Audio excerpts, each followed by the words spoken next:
Okay, thanks for joining today's webinar. Good afternoon or good morning, depending on your time zone. My name is Angela Brooks. I'm the Manager of Global Marketing at Divestitures, and I'd like to welcome you to our webinar today on IT Program Management for Mergers, Acquisitions, and Divestitures. To jumpstart our discussion today, I wanted to provide some feedback on the answers that you provided as part of the registration. Our first question was, what is your biggest IT program management pain point? And as you can see, the biggest pain point is other at 37%. And while this could include any number of factors, it does not include schedule overruns, which came in at 27%, and the tie between quality issues and time management at 13%. As you can see, cost overruns came in at last place at 10%. And this webinar today will focus on a few of these pain points. You'll be hearing our speakers talk about them directly. Our second question was, when do you expect to start your next merger, acquisition, or divestiture? As you can see, while 29% of you will begin immediately or in the next 1 to 3 months, the majority of you said not sure when you would begin your next M&A. We had a hunch that this might be the case, and the survey confirmed it. And that's why we've been assembling a team of presenters today to give you some foundational information to prepare you for the M&A activity that's coming and how to handle it from an IT program management perspective. With us today are 3 PMP certified professionals. We have Keith Jensen, Curtis Jenkins, and Fernando Abreu. Keith is a strategic initiatives and change management leader with more than 24 years of experience in business transformation and transition. He's been working with Divestitures for many years and is part of our Divestitures Fellows program. Curtis has more than 20 years of IT program management experience with a specific focus on M&A strategy development and execution for low cost and shorter timeline integration. Curtis is a Divestitures consultant with one of our current clients. Additionally, Fernando is Divestitures' Global Outsourcing Program Manager. He has more than 13 years of experience in IT and software development, including 6 years of experience in consulting and project management. He will be our facilitator today, and let's just take a few minutes to say hello to our presenters. Keith, would you like to say a few words? Yeah, thank you, Angela. Appreciate it. I'm really thankful to have the opportunity to present some of our experiences today with this group. This is a topic that is near and dear to our heart. We enjoy working on these types of initiatives and appreciate you taking an hour out of your busy schedule to listen to our thoughts around merger and acquisitions. Thank you. Excellent, Keith. Curtis, would you like to say a few words? Yes, Angela, first I want to say thank you to you and to Divestitures, to my fellow presenters, and the listening audience for the opportunity to participate and share my experiences in program management with mergers and acquisitions and divestitures. Thank you. Thank you, Curtis. Fernando, would you? Sure, Angela, absolutely. So thank you very much again to be one of the presenters for this webinar. This time I'm going to be intermediating the discussion that we're going to have with our outstanding presenters. I must tell you, we've been working on this presentation for the past few weeks, and I'm really excited with the slide deck and content that we're bringing to our audience. So thank you very much for giving us a chance to talking here, and welcome everybody to Divestitures webinar monthly series. Thanks, Fernando. And before I turn it over to our presenters, I do want to let everyone know that you can feel free to type in your questions throughout the webinar into our chat feature as part of the GoToWebinar panel screen. Also, we will be sending you a link to the webinar recording within the next 24 hours after the webinar is complete. So you will have another chance to review this material, watch it again, etc. Okay, Fernando, take it away. Thank you so much. Absolutely. Thank you very much, Angela. And guys, here just trying to show you how we broke down the agenda for today's webinar. As I was saying, we've been working on this content for the past few weeks, and I'm really excited to be showing to you all the outstanding thoughts that our presenters have to share with us today. So we divided the presentation in 3 specific topics. So Keith is going to be taking on M&A outlook, trend, and risk mitigation. So he's going to set the foundation for our discussion today, talking about the mechanics that we see involved when we have business and IT involved to run mergers and acquisition and divestitures. The same thing for Curtis. Curtis is going to take that foundation and talk about a case study of a series of projects that he himself ran as an IT program manager inside one of his past companies that he's worked for. So this is going to be a real case study where we can see all the concepts that Keith is going to share with us apply to projects, and this should be a good takeaway for you as you're planning to do immediately or the next 3 months your own mergers and acquisition projects inside your own companies. Of course, we're going to wrap it up with good takeaways about 5 proven tactics and to avoid pitfalls when you're running your mergers and acquisition projects. So this is the lineup for today, and without further ado, I'm going to bring Keith for the discussion about the outlook, trends, and risk mitigation about mergers and acquisitions. Please, Keith, join us on the webinar. Thank you very much, Fernando. I appreciate that introduction. This is a topic that I'm extremely passionate about, so I just ask a favor, Fernando, if I get off track or I start getting like overly excited or really off tangent, just give me the signal and I'll move on. We've got a lot of great information to share today. So with that, let's jump right in. In December of 2011, in preparation for 2012, Bank of America and Merrill Lynch did an analysis with 600 CFOs of varying size organizations, ranging from 20 million to 2 billion in revenues, and asked them questions around mergers and acquisitions. They published that in December 2011, and it's the basis for our 2012 outlook.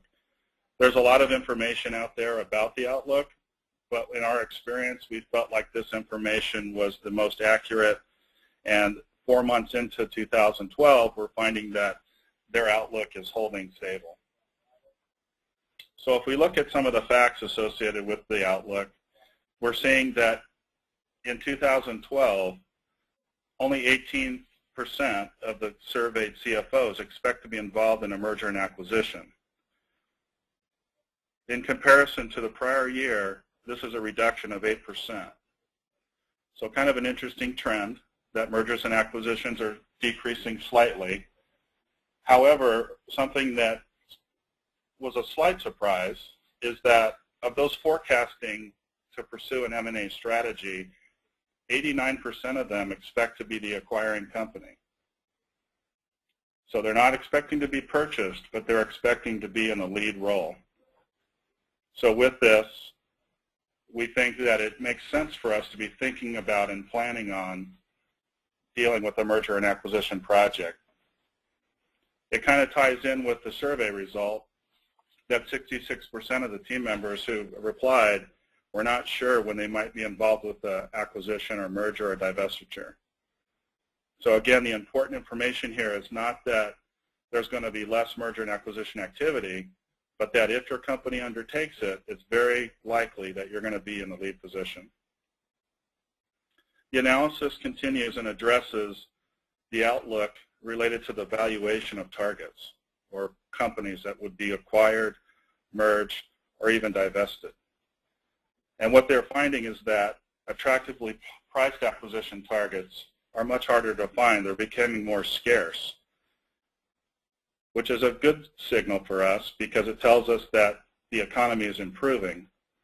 But nevertheless, what it translates to is the fact that there's going to be less attractively priced targets, reducing 26% from 2010, which is important to us as IT project managers because what it means is that the deal error of margin is reducing. So if we are involved in a merger and acquisition, the risk tolerance is going to be very low. They're not going to be accepting risk. They're going to be holding us to much, much higher standards in terms of managing the IT component of a merger and acquisition. Important thing to remember, that if you are going to be in a lead position, it's likely that the margin of error associated with the deal is going to be very, very small. So with this, we expect that our shareholders should be holding us accountable to much higher standards than perhaps in the past. There's two specific areas where I think they're going to be holding us accountable to higher levels. The first is identification of strategies or integration points related to the technology component within a merger and acquisition. And the second is risk management. As we discussed, we expect the tolerance of our shareholders to reflect the market accordingly. And so they're not going to be, their expectations are going to raise considerably. Now, if we move on to the historical results,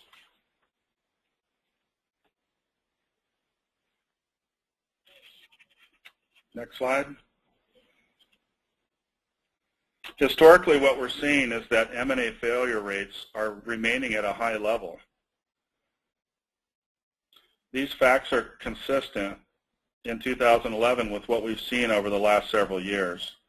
If we look at the studies that Accenture and McKinsey conducted, we're finding that 55% of the executives indicated that their results did not achieve the cost-saving synergies they expected. As McKinsey looked at revenue synergies, they found that 70% of the deals that were out there related to merger and acquisition did not achieve the expected level of synergy. And then finally, McKinsey did an analysis looking at all acquisition programs and relationship to the return on investment that was calculated, and found that in 61% of the cases, they didn't earn the sufficient return on investment. So these are some pretty staggering fail rates. And I think what's most interesting about this, and what the takeaway for IT program managers are, is that they've been fairly consistent over the last 5 years. So there's a lot of opportunity for improvement here, which leads us to the next set of topics that I'd like to present. So with that, let's explore why businesses pursue M&A strategies and the life cycle associated with that, the key role that IT plays in M&A successes, top reasons why M&A initiatives fail, and then we'll share our thoughts and experience on some proven risk mitigation strategies. These are your takeaways that will help you to try to avoid some of the challenges associated with a merger and acquisition.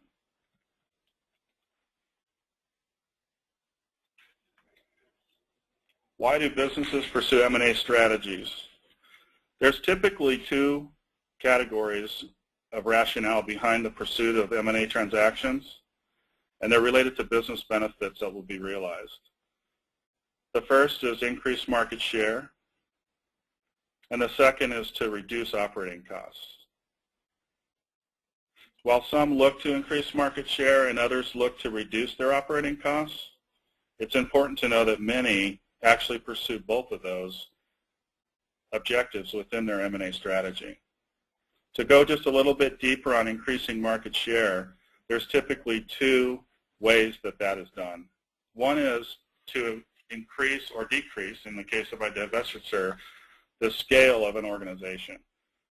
Or to put it in more detailed terms, to basically cut back or scale back on the delivery of the current products or services that are provided by the organization. Also known as perhaps specializing in one or two or three specific things. Now the second objective related to market share strategy is scope. And in this scenario, an organization may pursue the acquisition of a company that provides products or services in a space that they know that they don't currently work through.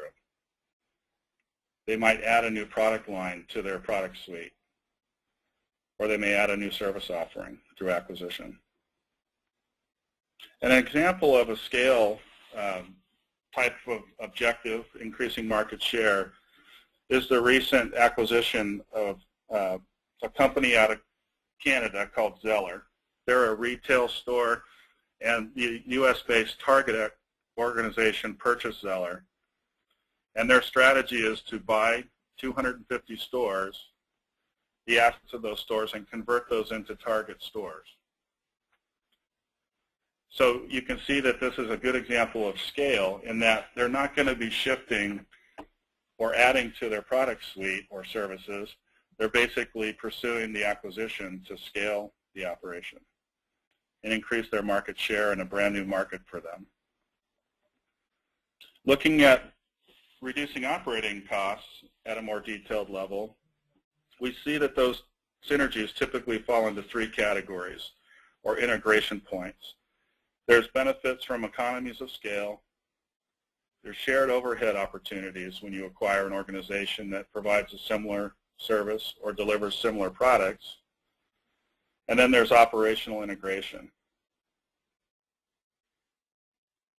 As we pursue those types of synergies, we begin to see how IT program management gets involved within the merger and acquisition lifecycle. So let's look at a typical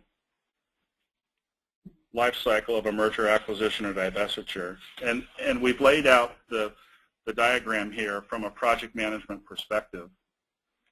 So why is this important to us? It's because everything related to mergers and acquisitions and divestitures can be projectized and laid out in an orderly fashion. And so typically what we see is that life cycles go through three phases, or I'm sorry, mergers and acquisitions go through three phases. There's a strategy phase, a pre-deal phase, and a post-deal phase.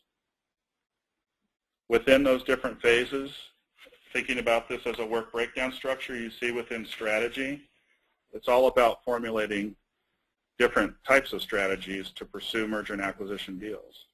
Setting the business strategy, the growth, define the acquisition strategy, and then begin that strategy implementation. The second activity that goes on within the strategy phase is the location of the target or a specific area that you might want to divest. We move into the pre-deal phase, and here's where we see investigation and due diligence occurring.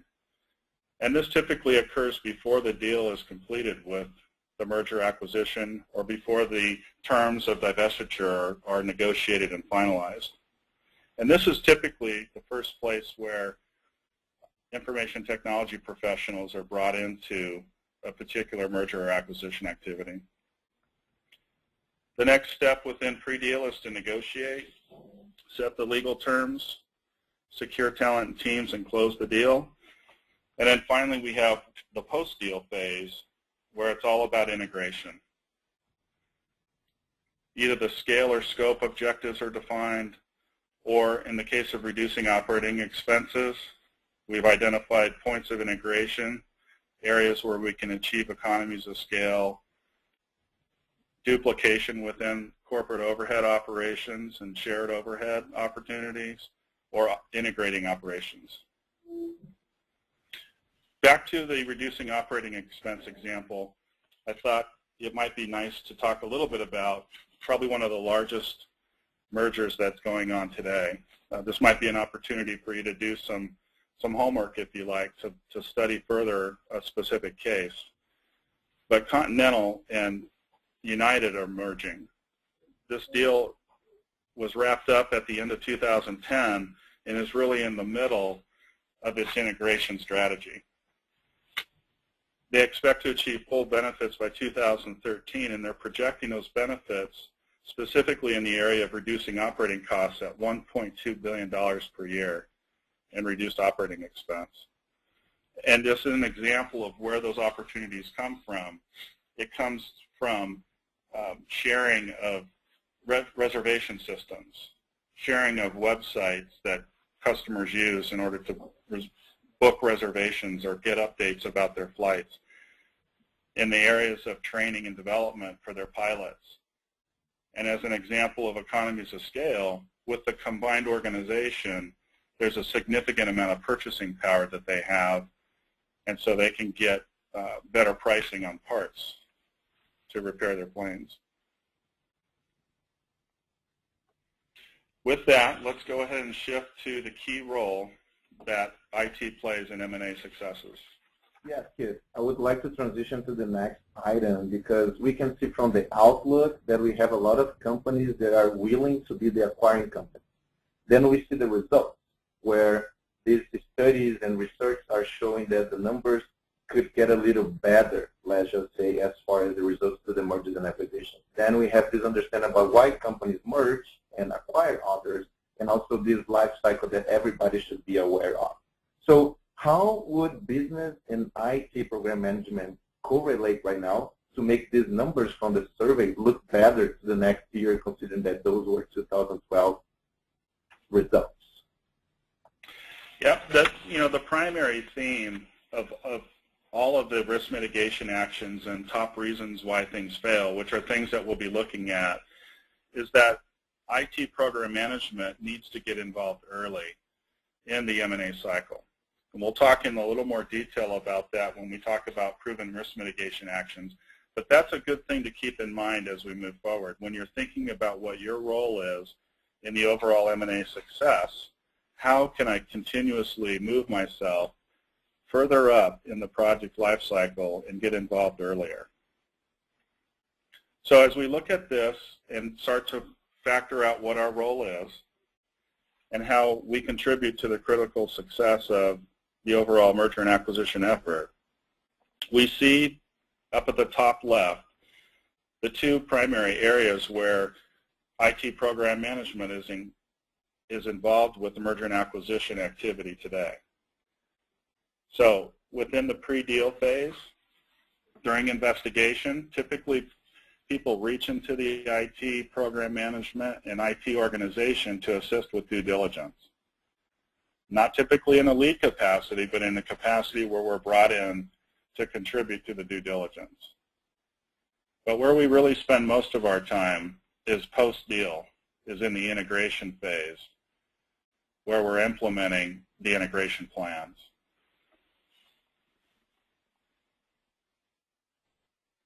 So within this post-deal phase, where we're integrating, if we take it down a level, we start to see IT program management's contribution in relationship to merger and acquisition strategy and IT integration projects portfolio.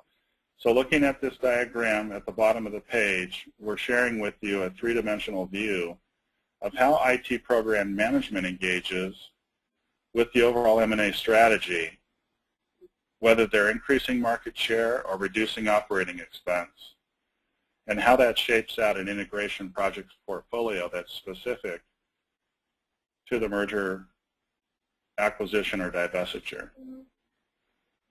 And you can see that when we look at IT program management grouping of activity, we continue to use business terms. So as we manage our efforts, we continually want to tie back the specific project results to terms that the business understands. So by looking at this diagram on the left-hand side going across, you can see that in the areas of economies of scale, program management should be driving horizontally through the organization as an opportunity to look at industry business models, conduit consolidation. In the areas of reducing costs, can eliminate certain IS roles that are duplicated and apply a lot of standardization across the board in order to achieve more efficiencies, repeatable, predictable outcome. As another example, IT program management should be driving operational integration technology projects. And we talked a little bit about this with the United and Continental merger, order entry or customer-facing systems, customer databases, data warehousing, and internet presence. These are all key opportunities that are tied to M&A strategy, increasing market share, and operational integration. So with this, we start to really see how our role shapes out within the M&A strategy. Let's go ahead and shift into the top reasons why merger and acquisitions fail. Yes, I would like you to focus on this one because given the fact that we know the key responsibilities either business and IT program management have, when initiatives like mergers and acquisition can still fail, why would that still happen knowing that we know the responsibilities each area has? Okay. From a business perspective, and the research is across the industry is fairly similar from industry to industry. We see that the top 3 reasons that mergers and acquisitions fail is that the initial is that the vision is not broadly understood, meaning that all the contributing members delivering initiatives within an overall merger and acquisition project don't clearly understand what the outcome should be. The second is that the target growth or the market share is overestimated. So during the due diligence phase, we see that the research that's done in those areas overestimates the growth. And then the third is that cost savings are overestimated. So again, tying back to due diligence, those cost savings are overestimated, which then results in issues downstream. So if we map those 3 top failures from a business perspective to IT program management and start to ask ourselves, why did this happen? What was our involvement? How can we avoid this in the future? When it comes to vision, what we see is that typically companies pursuing a merger and acquisition or divestiture strategy tend to focus mostly on the strategic things around business and financials. The things that are critical to us as IT program managers, common process, systems integration, are considered minor, and as we looked at the merger and acquisition lifecycle, aren't really dealt with until the pre-deal or the post-deal phase.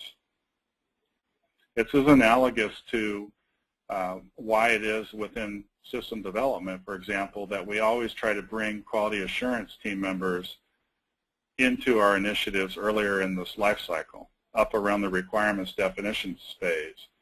And the reason why we do that is to try to make sure that they have a seat at the table, that they begin to understand the importance of their contribution that may not come for some time.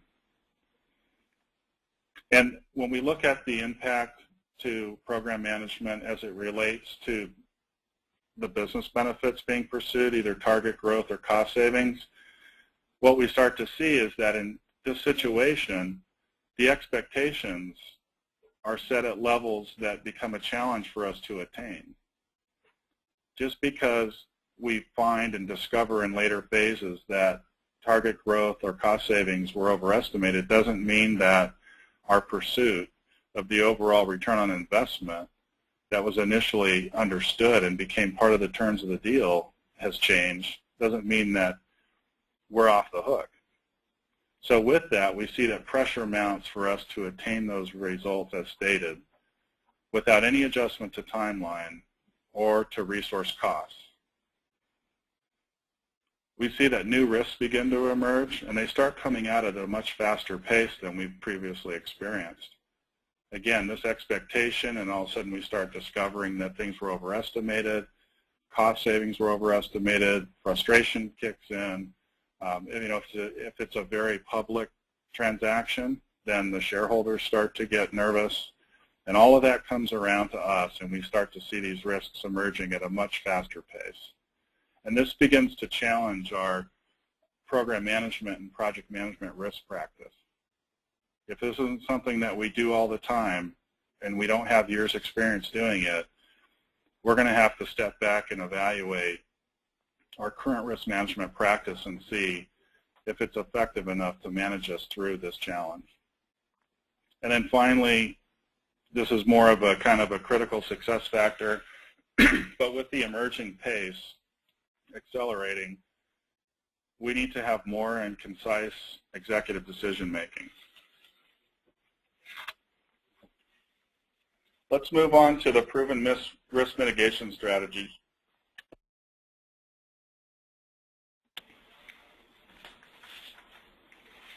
So tying back to the 3 primary reasons why acquisitions and mergers fail at such a high rate, we've collected our experience in sharing with you the top 5 things that we believe and have used within our own projects to drive better performance with mergers and acquisitions. So what I'd like to do is walk through the list of 5, and then we'll take one individually and talk about it in a little more detail. But just keep in mind, as earlier stated, that the theme of all of these mitigation actions is to move yourself up further in the life cycle of a merger and acquisition. You want to be involved in the strategy phase, not be the recipient in pre-deal, where some of the expectations and terms have already been set. So the first thing that we look at is selecting the right leadership. Now, whether you seek support internally, you identify somebody who is an up-and-comer that you'd like to have work on the merger and acquisition effort, the key is that you've got to select the right person, and you've got to give that person the right support. If they're a person that needs a little bit of assistance, then it's okay to use a third party to reach out and assist and coach and mentor that individual in the areas of IT program management associated with mergers and acquisitions. So one of the top things that we see is selecting the right leadership. Early and dedicated involvement is critical, and we talked a little bit about this. You need to be continually moving yourself up in the life cycle as early as possible. And dedicated involvement, a merger and acquisition effort, because of the high fail rate, should really represent a dedicated project management assignment. You know, you shouldn't try to tackle a merger and acquisition initiative with somebody working, 50% of their time. It just requires dedicated involvement. The third thing that's worked very, very well for us is to offer projectization support. And by that, what we mean is a lot of times organizations that don't pursue mergers and acquisitions day in and day out don't projectize their overall merger and acquisition effort, like we would a technology project. So the opportunity here is to really understand how mergers and acquisitions are planned and managed at the high level and offer support. I mean, what better way for you to get involved early than help contribute to laying out a project plan for an overall merger and acquisition effort? The fourth thing that has worked really well for us and will help you mitigate the risk of failure is to introduce a decision roadmap early in the project strategy and set the project strategy. When we look at the typical life cycle, if we look at the diagram at the bottom, under the formulate phase, you don't see anything about project strategy in there. So the opportunity is to define your project strategy, how it is that you're going to manage your decisions, because we know that they're going to be coming at an accelerated pace, and drive all of that into the formulation of strategy so that we take care of all of that and set expectations way before we typically get involved, which is in pre-deal. So with that, let's talk a little bit more about selecting the right leadership, because we think this is the #1 and most important risk mitigation action. So organizationally, that individual needs to be positioned and sponsored by senior management. You need an individual that can naturally and effortlessly flow from a very strategic level, interfacing with senior management, even shareholders, and be able to turn their desk right around and be able to manage the tasking that's involved with a particular integration project. We need somebody who's very charismatic, inspirational, leads by example. The best type of person to put in these roles is somebody that will roll up their sleeves, get involved in the work day to day, and lead by example. Help fill gaps where there might be some type of concern about a project management practice. They have the ability to jump in, roll up their sleeves, and fill that gap and train somebody at the same time. We think that the right person has to have business acumen and an ability to dollarize the risk in business terms. And this is very, very important. And by this we mean that it's not good enough to talk about the number of defects or the number of milestones that are achieved. Those are important things, but when we address the business, we need to convert things into risk, and we need to dollarize those items so that people can see and understand the business impact. This will help us when we seek prioritization and decisions from the business. That individual has got to be an expert in project management strategy and execution. And by having this background and experience, they'll be able to achieve the set of product strategy within the overall M&A effort. And then the last is that we think the individual should have an ownership mindset. And by this we mean that without hesitation, they'll take accountability and responsibility for things that they're involved in, and that they will own those risks and they will see them through. So with that, we think that these are the 5 proven risk mitigation actions that you can take to put yourself in a stronger position and be ready when that merger, acquisition, and divestiture comes down your way. That's great, Keith. Thank you very much for sharing all your thoughts. I like the way you bind together the IT program management responsibilities with the framework to run the M&A project. So I also like the way you bring the investigation phase back to the opportunity to have people early in the process to formulate a phase inside the strategy. So this is great. And I would like to thank you very much for all your thoughts, and then bring us to the topic about the case study. So we're going to be talking about a template-based approach that Curtis is going to be shared with us. And this case study is divided in 3 different sections. Of course, we're first going to show a scenario where the business and the project was involved back in the time. Also, we're going to talk about the timeline and deliverables that were managed by IT program management, and 6 key factors that were positioned inside this project for us to take away from this conversation as well. So Curtis, would you please join us and tell us a little bit about the project that you ran? Absolutely. Thank you, Fernando. I appreciate it. And Keith, I appreciate you for setting the backdrop for this. One of my most favorite and successful engagements with mergers and acquisitions occurred with a $12 billion specialty chemicals company, which was a global chemical company, and it was an enjoyable experience.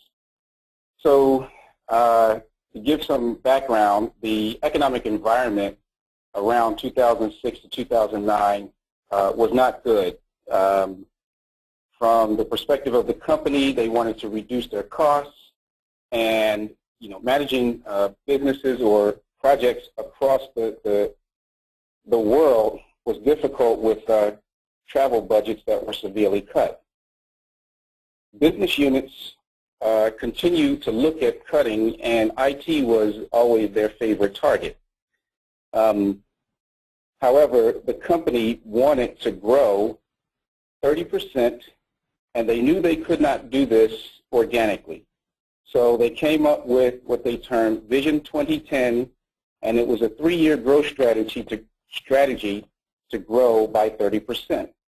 And they figured they would do it through mergers and acquisitions. This supports what Keith was mentioning, that the company wanted to increase their market share through this strategy. One of their most powerful businesses and growing businesses was their electronic materials business. So they used that area as the strategic focus for the company. At the time, it was over 20% for the bottom line, and it was continually growing. Their focus that I'm going to use in the case is in their flat panel display technology. And prior to me coming on board, mergers and acquisitions were actually taking a long time, upwards of 6 months. We ran a couple of projects that took around 12 weeks. So we were already working on improving, but the business wanted IT to reduce by 50% that time. After reviewing the business challenge and looking at what it was taking us to integrate, we answered the challenge by coming up with 8-week implementation and looking to do it for 100K or under for IT resources. So we termed it the 8-100 program. And what we did was created an international SWAT team for all M&A activity, and that was to address the travel restrictions so that we'd be working in unison without having to jump on a plane. So IT program management involvement is very important.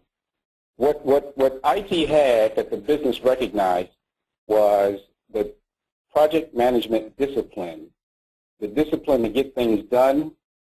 However, the business just felt that IT costs too much. So when I was brought on board, and the first thing I was asked to do was to create a mergers and acquisitions playbook. And the first thing I realized is you can't create that playbook in a silo. You have to work in a team, and that team also has to be recognized as a high priority team, and I needed to be in a high priority position. So with what you saw with Keith were what you see here is business engagement and where information technology engages. So Keith mentioned strategy, pre-deal, and post-deal. I have here on the strategy side the target identification and candidate evaluation. And then pre-deal was due diligence and negotiation. And what I have circled here is the integration piece, which is post-deal. And that is going to be the main focus of this conversation. Next slide. So what you see here and what I want you to focus on, again, there's the phases, but the most critical timeline is the sign to close.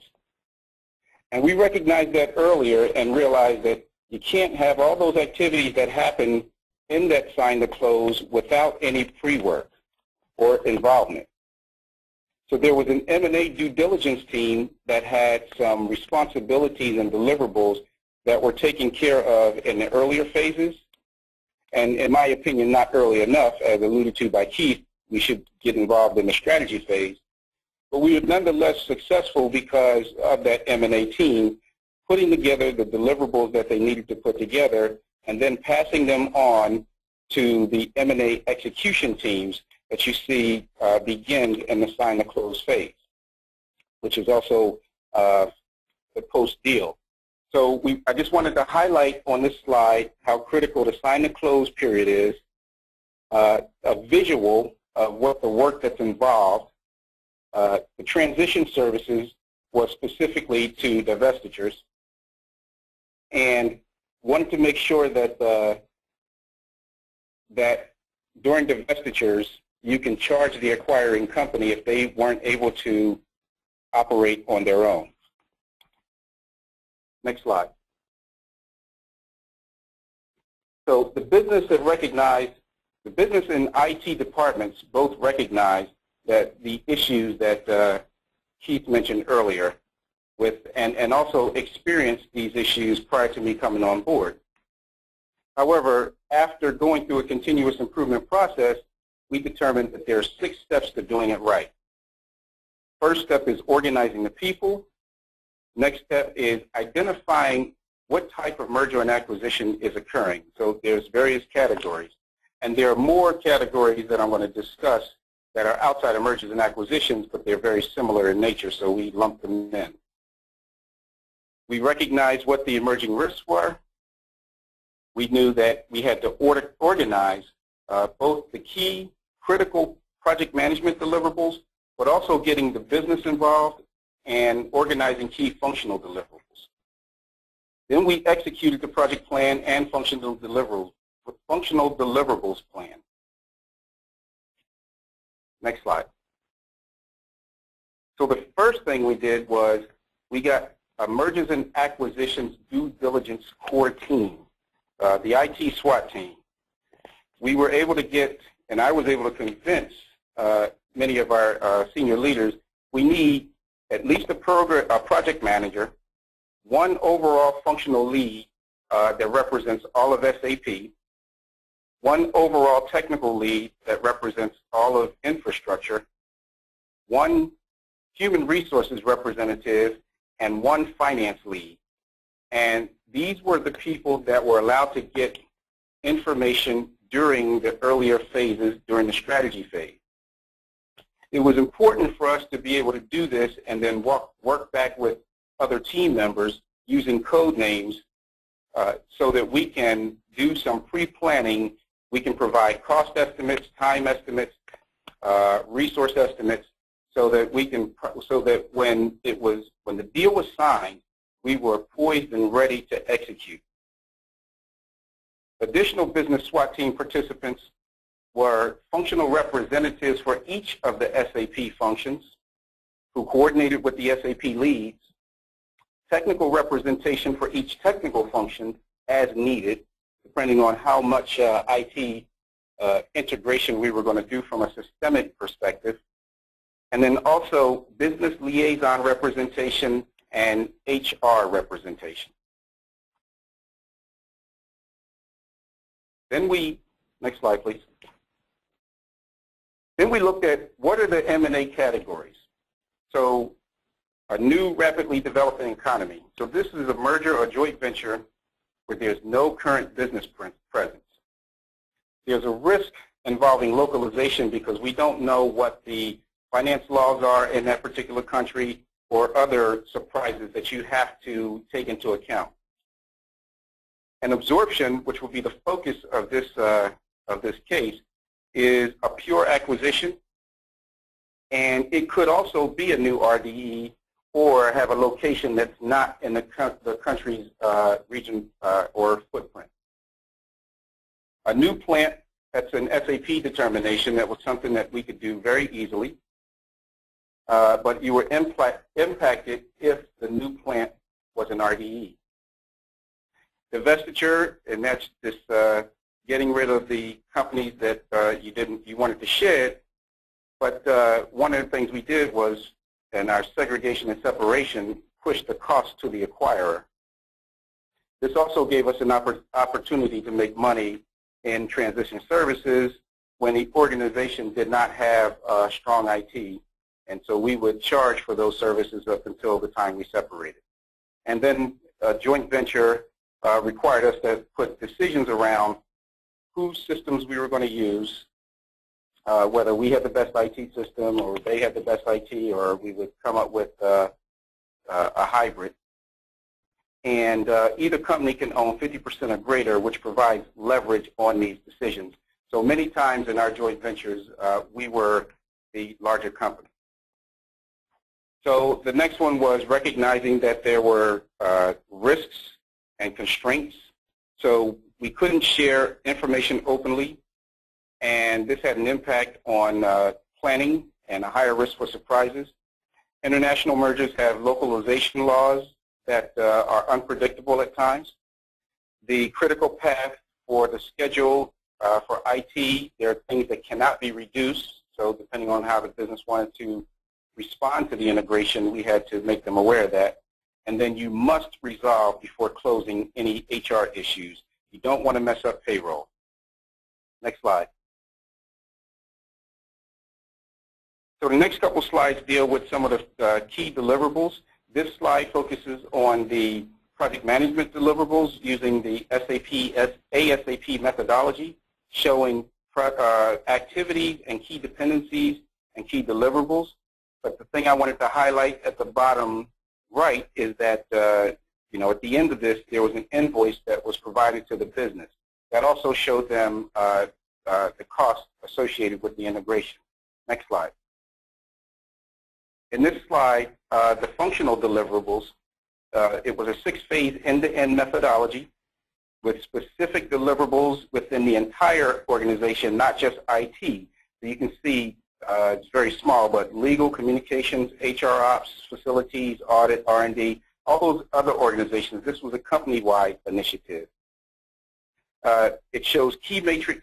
The matrix shows key dependencies and deliverables, and this is just a sample of artifacts with that project or with that program. Next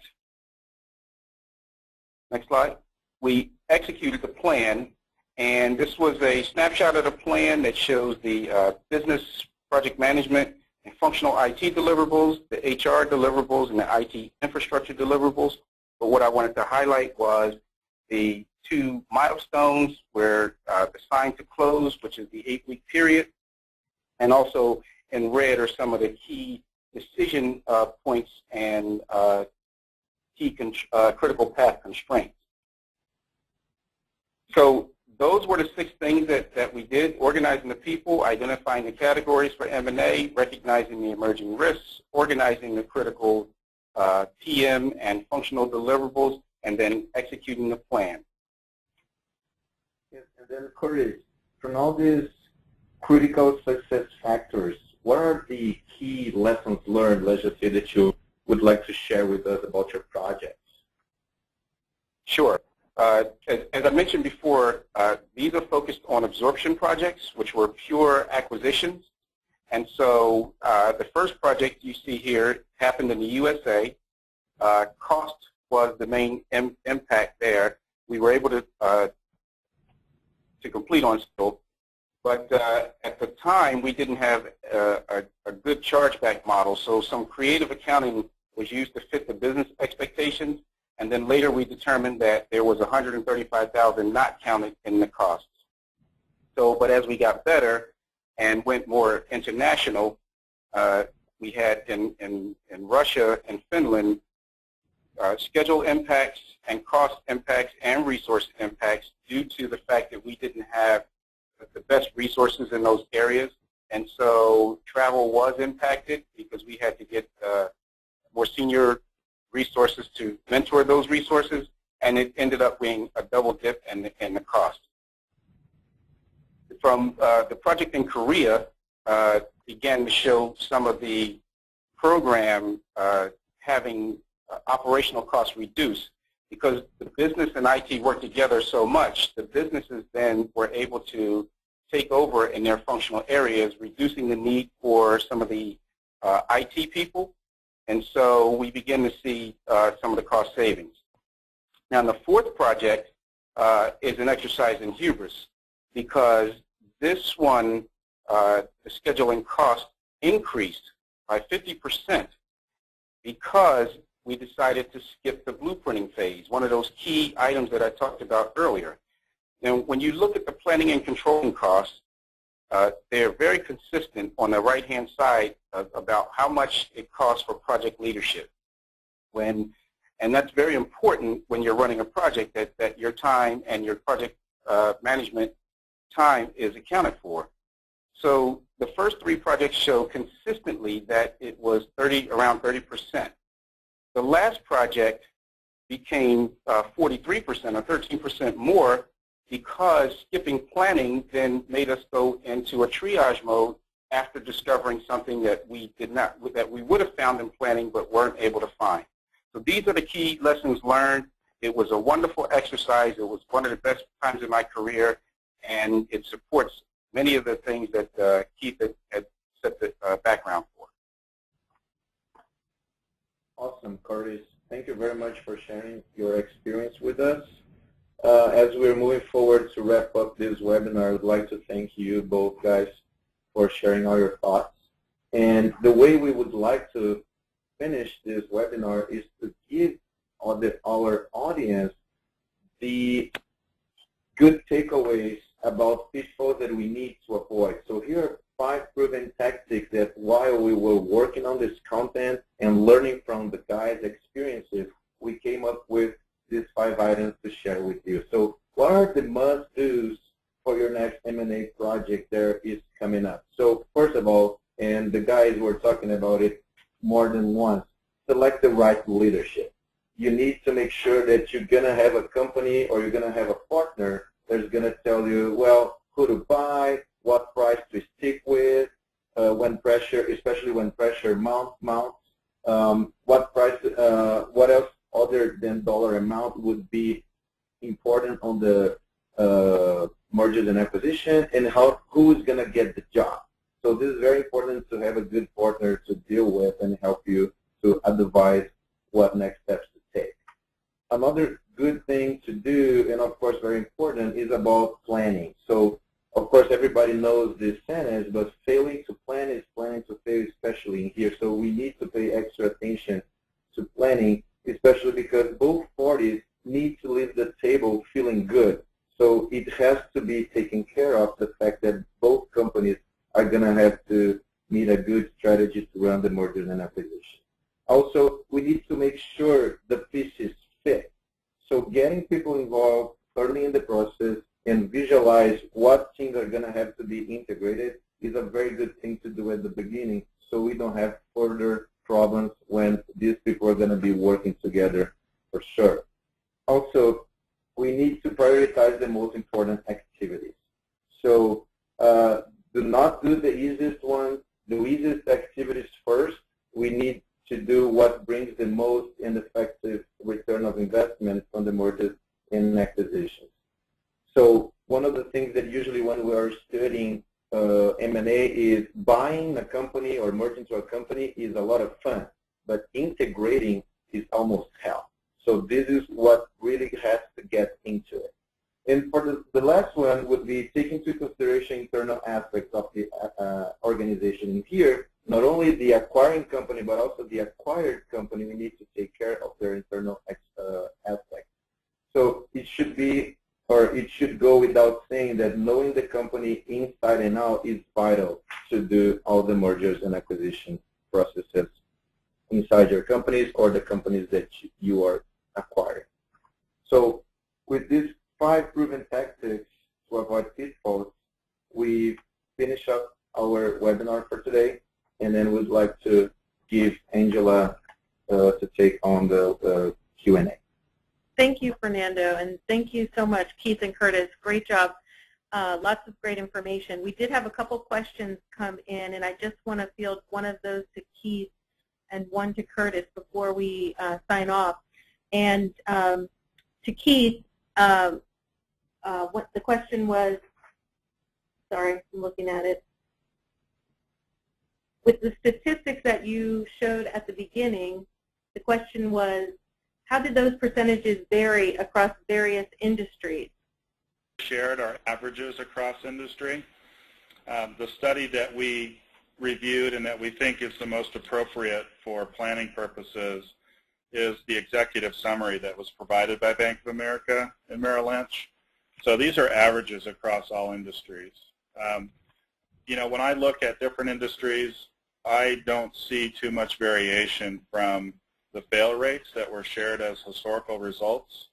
You might see plus or minus 5%, but across the board, the failure rates associated with cost savings or revenue synergies or return on investment are extremely high. Okay, thank you so much, Keith. Yep. Just to Curtis, I'd like to ask you quickly this final question that we received. What did you have to give up or sacrifice to get down to the 80-100 IT integration cost and timeline? Okay, so that's a very good question. What we had to sacrifice is making the acquired company totally conform to our systems. So what we had to do was make decisions on, you know, what is the most important information that we need from that company, and it's data. And so instead of putting in T1 lines and things like that that were critical path items, we would come up with solutions like VPN and then figure out, you know, later on when it was not a cost to the acquisition but more an operational cost built in, that we would either bring the company on fully or not. So it was mostly the synergies around technology that we gave up. Okay, great. Thank you, Curtis.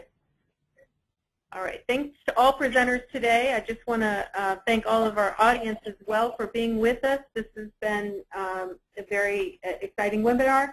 And in case you want to watch this again, we will be, again, sending out a link to the webinar recording. within the next 24 hours. As well, we have some other webinars available that you can see on this list, outcome-based pricing model for testing and QA, Windows 7 migration, migrating applications to the cloud, and also mobile device management. So if you're interested in other topics, you'll have links to those right here. Again, we will be sending out the webinar recording soon, and thanks again for your time today, your attention to the webinar, and we hope that some of your questions were answered. We'll talk to you soon. Thank you.